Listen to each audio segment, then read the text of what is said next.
Welcome students. The Interpreter of Maladies Part 6. Neat Mr. Kapasi was not certain exactly what the word suggested, but he had a feeling it was a favorable response. He hoped that Mrs. Das had understood Surya's beauty, his power. Perhaps they would discuss it further in their letters. He would explain things to her, things about India, and she would explain things to him about America. In its own way, this correspondence would fulfill his dream of serving as an interpreter between nations.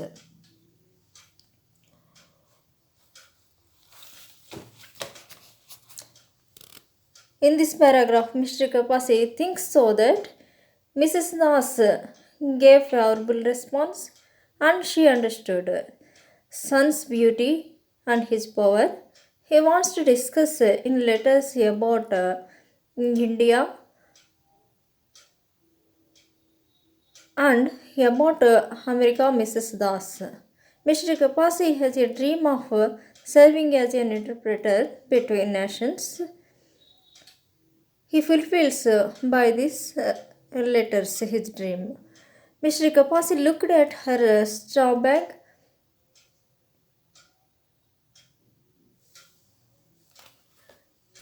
Delighted that he plumped it so much so that he had an overwhelming urge to wrap his arms around her, to freeze with her, even of an instant in an embrace witnessed by his favorite Surya. But Mrs. Das had already started walking. Mr. Kapasi looked at her stomach and he has a strong desire of wrap his arms around her.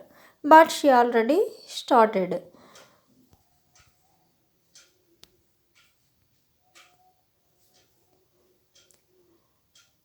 When do you return to America? He asked, trying to sound placid. In 10 days, he calculated a week to settle in, a week to develop the pictures, a few days to compose her letter, 2 weeks to get to India by air. According to his schedule, along room delays, he would hear from Mrs. Das in approximately 6 weeks' time.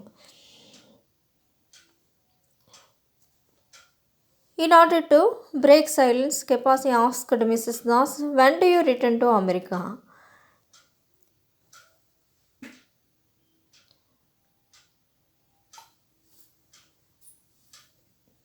She answered that in 10 days.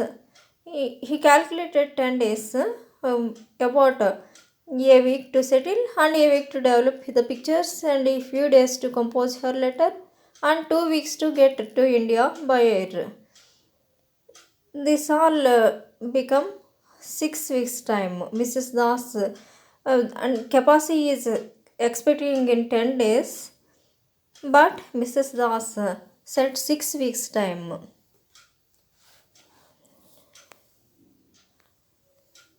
The family was silent as Mr. Kapasi drove them back a little past 4:30 to Hotel Sandy Villa. The children had brought miniature granite version of the chariot's wheels at a souvenir standard and they turned them round in their hands. Mr. Das continued to read his books. Mrs. Das untangled Tina's hair with her brush and divided it into two little ponytails.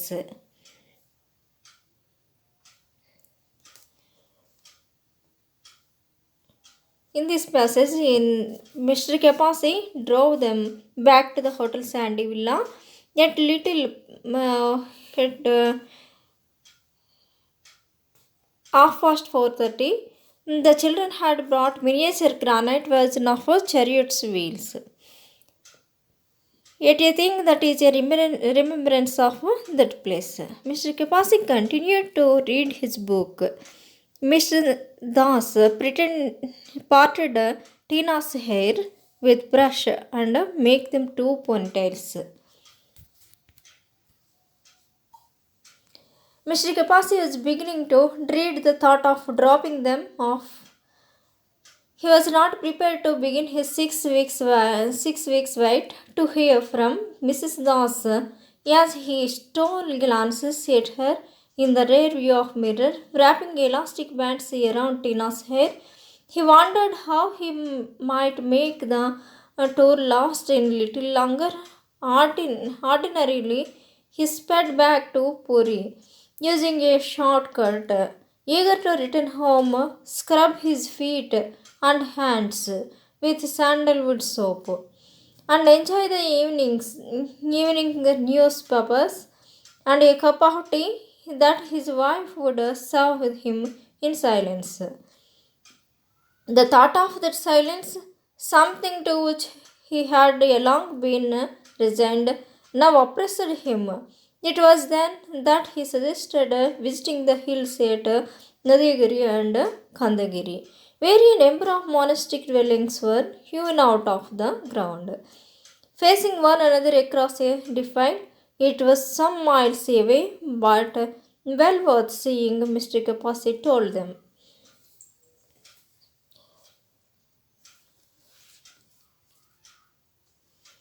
In this passage, Mr. Kapasi was beginning to dread the thought of dropping. He didn't want to drop them because he is missing the presence of Mrs. Das. Casually, Kapasi moves quickly back to Puri, his home. To extend the time, he suggested to visit Udayagiri and Chandragiri, where a member of monks' houses carved out of a ground facing one another across the damaged purity. Kapasi also told them it is also worth seeing.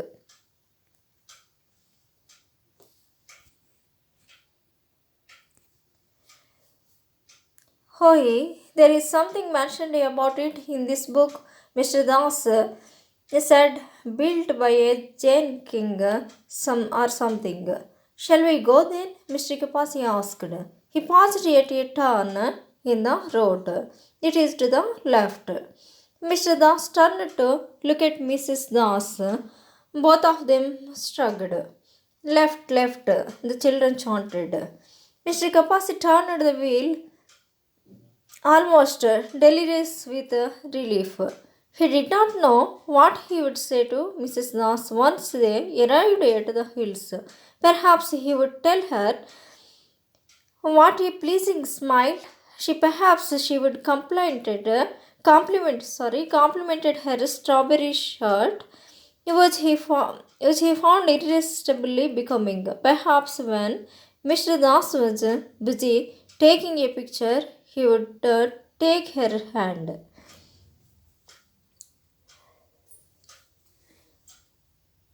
Mr. Das also agree with Kapasi's words, what he told. That is also in his book also.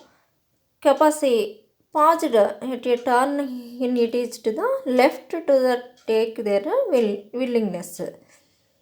And both the Mrs. Das and Mr. Das gave their willing. Children also chanted left, left.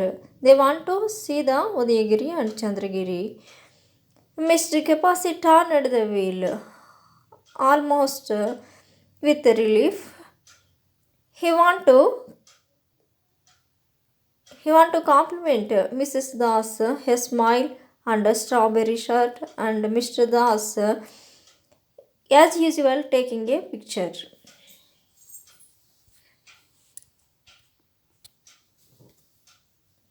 He didn't have to worry. When they got to the hills, divided by a step path thick with trees, Mrs. Das refused to get out of the car. All along the path, dozens of monkeys were seated on stones as well as on the branches of the trees. Their hind legs were stretched out in front of and raised to shoulders level, their arms resting on their knees. My legs are tired, she said, sinking low in her seat. I will stay here. Why did you have to wear those stupid shoes? Mr. Das said, you won't be in the pictures. He pretended I am there. They got to the hills divided by a step path thick with the trees. Mrs. Das refused to get out of the car because there are so many monkeys. They were seated on the stones as well as on the branches of the trees. Their hind legs were stretched out in front of the raised to shoulders level, and their arms rested on their knees. Mrs. Das wants to stay in the car because her legs are tired. Mr. Das scolded Mrs. Das that why she wear those stupid shoes. She is missing in the pictures. And then Mrs. Das says, pretended I am there.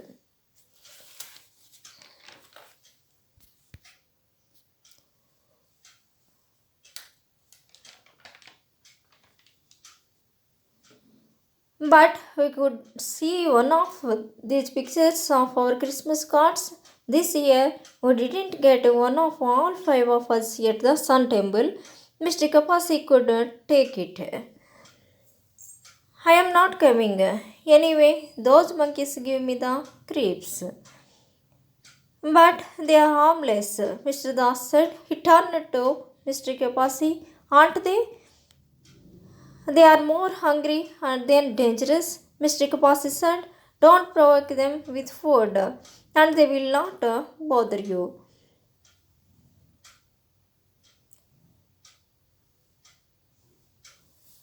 Mr. Das and their children took some of the pictures.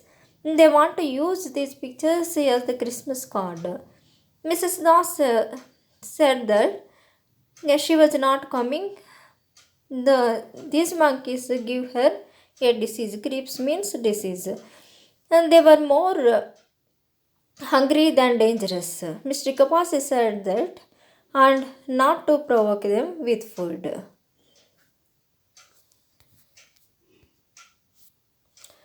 Mr. Das headed up the defile with the children.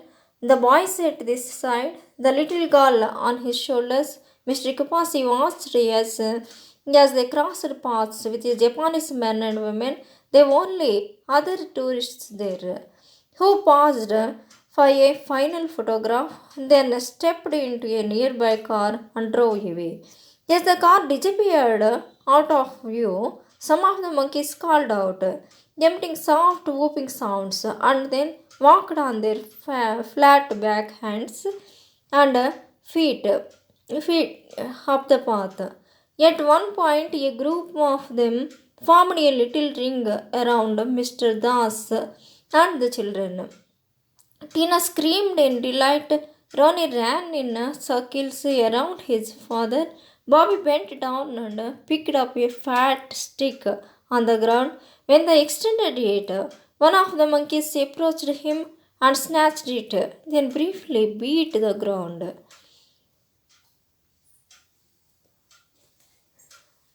Mr. Das headed up some group of people, the boys at his side and Tina on his shoulders, other tourists who paused for the final photograph, and then stepped into a nearby car and drove away.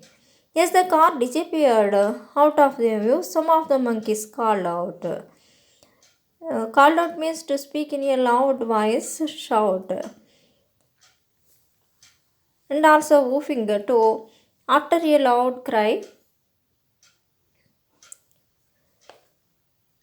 Loud cry sounds, and then walked on their flat back hands and feet up with path. At one point, a group of monkeys formed as a group.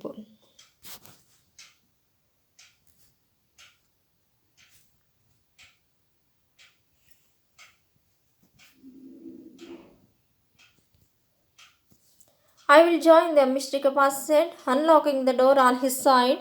There is much to explain about the caves. No, stay a minute, Mrs. Das said. She got out of the back seat and slipped in beside Mr. Kapasi. Raj has his dumb book anyway. Together, mm, though, the windshield, Mrs. Das and the Mr. Kapasi watched as Bobby and the monkey passed the stick back and forth between them. A brave little boy, Mr. Kapasi commented. It is not so surprising, Mr. Das said. Mr. Kapasi unlocking the door on his side. He wants to join them. There is much to explain about caves. Mrs. Das subjected Kapasi to go. Mr. Kapasi watched the Bobby and his adventure and he commented, a brave little boy. Mrs. Das said that it was not surprising.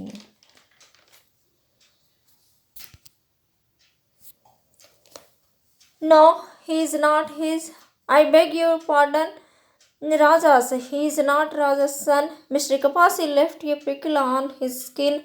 He reached into his shirt pocket for the small tin of lotus oil balm he carried with him at all times and applied it to 3 spots on his forehead. He knew that Mrs. Das was watching him, but he didn't turn to face her. Instead, he watched as the figures of Mr. Das and the children grew smaller, climbing up the steep path, pausing every now and then for a picture, surrounded by a growing number of monkeys. Mrs. Das revealed the secret. That is, the Bobby is not Mr. Das' son. Kapas is surprised and wants to know the truth. And applied when he know the truth, he became surprised and he go back and applied lotus balm on his forehead. He knew that Mrs. Das was watching, but he didn't turn to face her. Instead, Kapasi watched at the figures of Mr. Das and the children climbing up the step paths, taking pictures now and then. A lot of monkeys surrounded them. Are you surprised? The way she put it made him choose his words with care.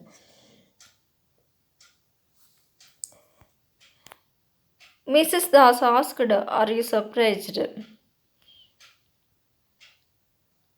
Thank you. I will continue in the 7th part.